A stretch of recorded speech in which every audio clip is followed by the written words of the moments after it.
So I think that was actually a great introduction of getting us up to speed on kind of the broad topic of civil society. And it's interesting because when you look at Central Asia, and I'm going to use this kind of a pivot point to go into my real comments, you actually see kind of a reversion of civil society groups in that region.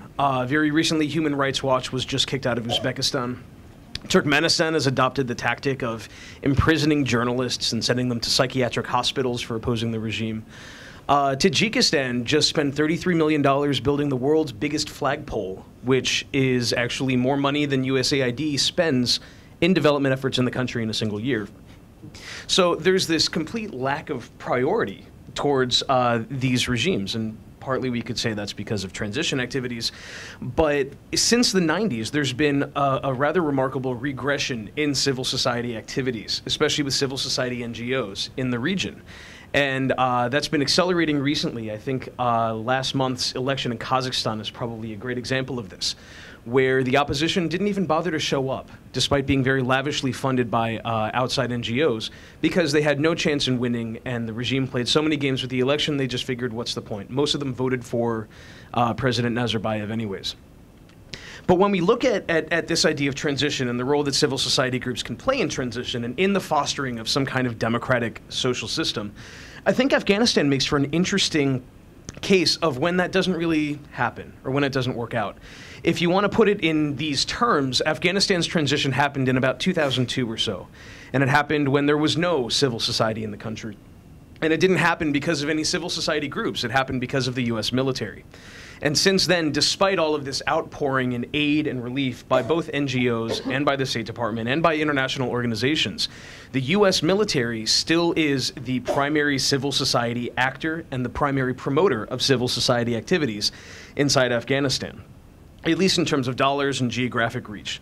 Taking it a step further, the U.S. military has actually adopted the use of secondary militaries within Afghanistan as its primary means of promoting civil society, and this causes a whole host of problems that we'll be talking about today.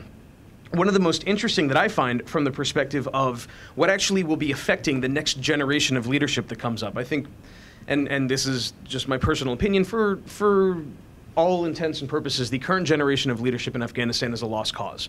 They're never going to change. They're probably going to be corrupt until they die.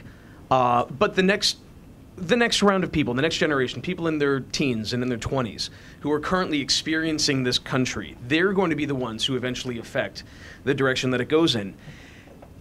And it's interesting to see the split that arises because of this.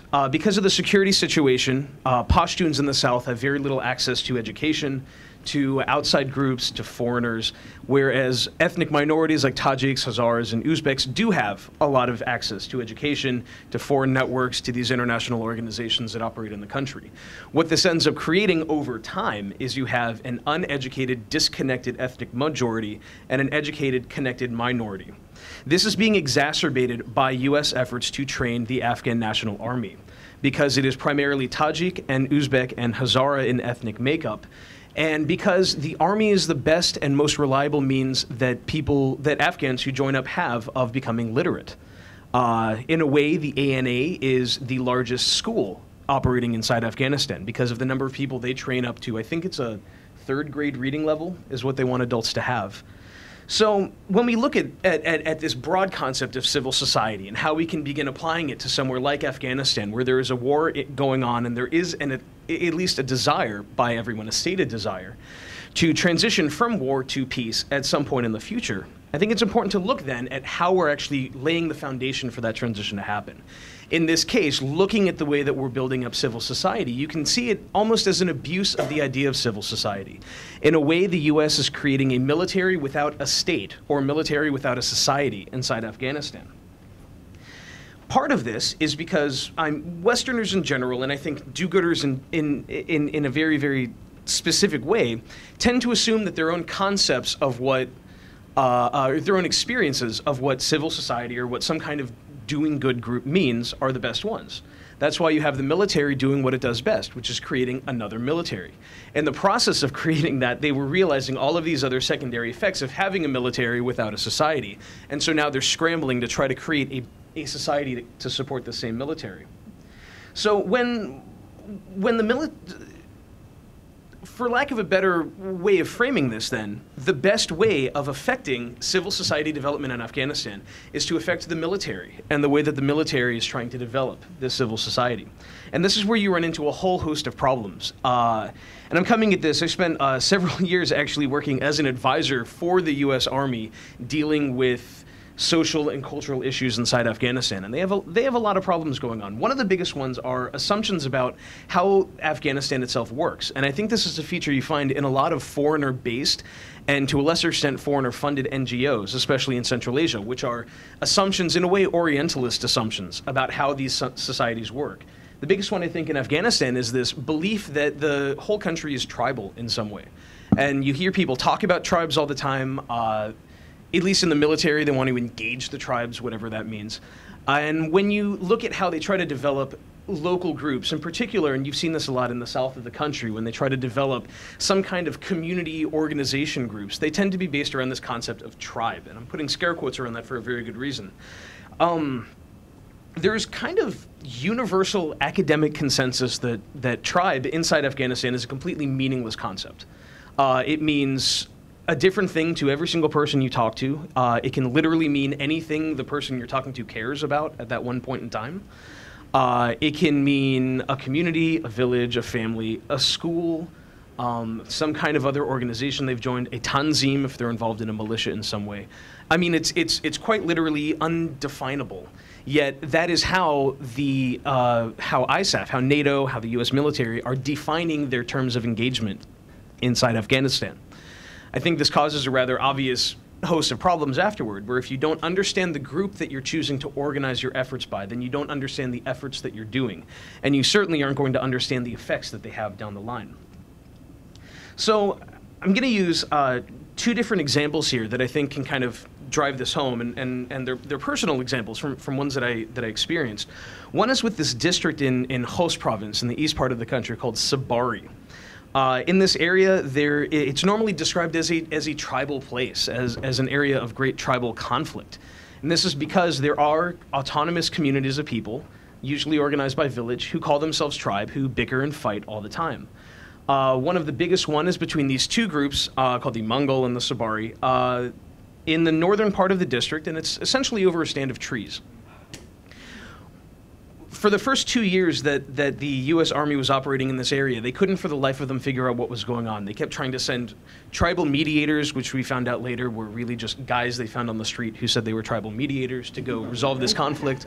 But over the course of several years, after actually losing a lot of people from the fighting, both from the army and among the Afghan population, they found out it was literally two different clusters of houses fighting over a bunch of trees on a hillside. And this conflict had nothing to do with anyone's tribe. Tribe actually came after the conflict itself arose. And it happened to be an easy way for these communities to organize their conflict.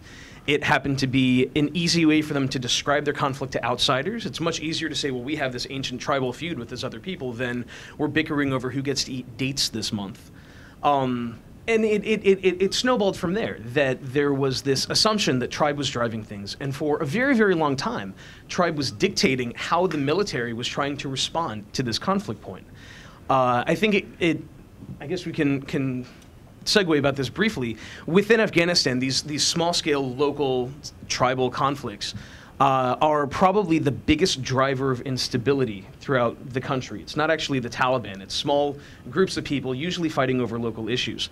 What happens when outsiders come in and pick sides in these disputes, in this case in Khost, in an attempt at conflict resolution, they create winners and losers. The Taliban moves in, talks to the losers, and offers to fund and support their fight. Then we get insurgency. That's usually the pattern that follows, at least in eastern Afghanistan. So what had been happening over the last several years in this Sabari district in Khost province is the U.S., in its attempt to mediate a tribal dispute, was unwittingly creating the conditions for a permanent insurgency in the district. And this gets back to the idea of fundamentally misunderstanding a society that you're working in, making wrong assumptions about how that society works, and then going ahead and crafting policies based on that wrong assumption. Another one is this province called Kapisa province, which is just north of Kabul. And this is a much more ethnically diverse area than Host province is. The southern half of it is Pashtun, the northern half is Tajik, and the eastern part has this kind of unknown group called the Pashai. So in this area, again, there's an assumption that the primary conflict, like most of Afghanistan, is going to be ethnic, or in some cases tribal. And when we were there, the biggest question the military kept asking us, in this case the French, was who are the tribes? What are the tribes? We need to map out these tribes and figure out who we need to influence within these tribes. And that turned out to be completely wrong. What we found out instead is that in Kapisa, everything is political. So the province had been fought over for several decades, in fact, by rival political parties. They're called tanzims in Afghanistan because their political parties also have armies. And one of those armies was the Northern Alliance. The other one was Hezbi Islami Gulbuddin, which is an insurgent group. And what had been happening since 2001 is that the losers, Hezbi Islami Gulbuddin in the south, this group called Harakati Islami, were losing out. Even though their people had decided to join the government, they decided to lay down their arms, they were being frozen out of the political power structure in the province. They weren't given positions of prominence, they weren't allowed to take over governorship or sub-governorships, and everyone from Jamiat-e-Islami, which was the main group in the Northern Alliance, was being put in charge. The leftover from this political imbalance was fueling a lot of conflict. The losers, again, were reaching out to the insurgency for support to fight this war.